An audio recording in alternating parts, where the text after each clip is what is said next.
Hello Isorropians, Charlie here. I'm a wellbeing coach with Isorropia, and in today's video I would like to take time to talk to you about the third key in the Isorropia model, embracing acceptance and letting go. Although this concept sounds, in essence, simple, we need to learn to accept ourselves and to let go of the past. It represents a philosophy with much deeper ramifications. Embracing acceptance and letting go describes the philosophy of us taking ownership of our past, the decisions we've made, the bridges we've burnt, the opportunities that we've missed, but not letting ourselves be defined by them. It demonstrates the importance of us reconnecting meaningfully with the present moment and the things we already have in our lives. It reflects the significance of us needing to accept our emotions into our lives, on one level so that we might better understand them, but also that we can stop incessantly trying to suppress or flee from them. It speaks of the necessity of us needing to learn to welcome every aspect and facet of ourselves.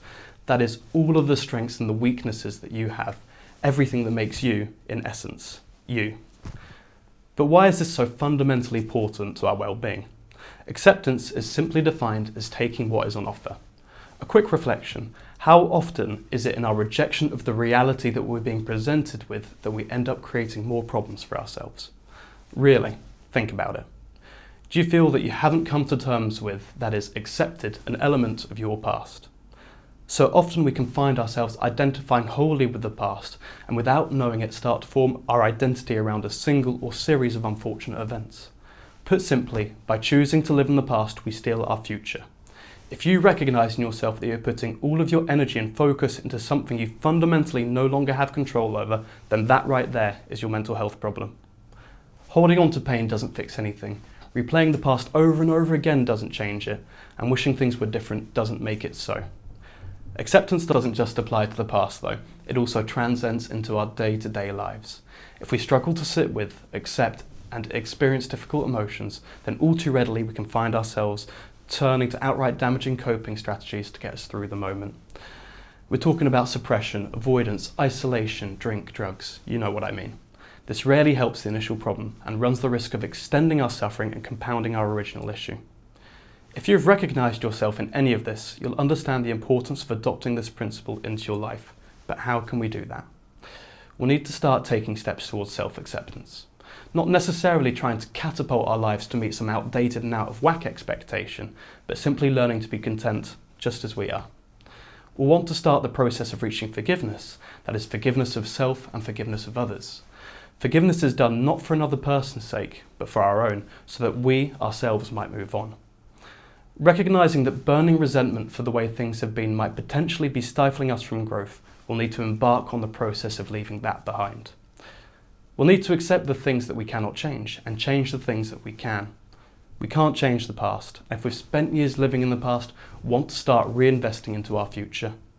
Only by committing to rebuilding our lives exactly the way that we want them will we be able to start the arduous and transformative process of reconnecting with true meaning. We'll want to allow ourselves to experience negative emotions. This involves learning to embrace our feelings rather than just avoid them, and to look inwardly to better understand what it is they are trying to communicate. Mindful practice goes a long way in helping us observe, sit with, move through and let go of our painful emotions rather than getting caught up in them. So far I've only scratched the surface of what this philosophy truly means, and I'm going to invite you to join us in our Facebook Lives and workshops to explore this further. If we are able to fully grasp this concept and instill it as one of the core principles in our lives, true transformation is possible. Acceptance allows us to reconnect with our reality, and letting go offers us freedom. How we experience the moment needn't be predetermined by our past, but only by the present moment, and therein lays the power, with you. I'm going to leave it there for now, and I'd like to end it on a few questions for you guys. What does embracing acceptance and letting go mean to you? And in what area of your life do you want to start embracing acceptance and letting go? If you put your answers in the comments section below, I'll do my very best to get back to you. If this is the first you've heard of Isorropia or this key, then you needn't worry. This could be the start of your journey to empowerment, and as long as you join us, we'll be there to guide you every single step of the way. We look forward to seeing you in person. Until next time, stay safe and take care. Peace.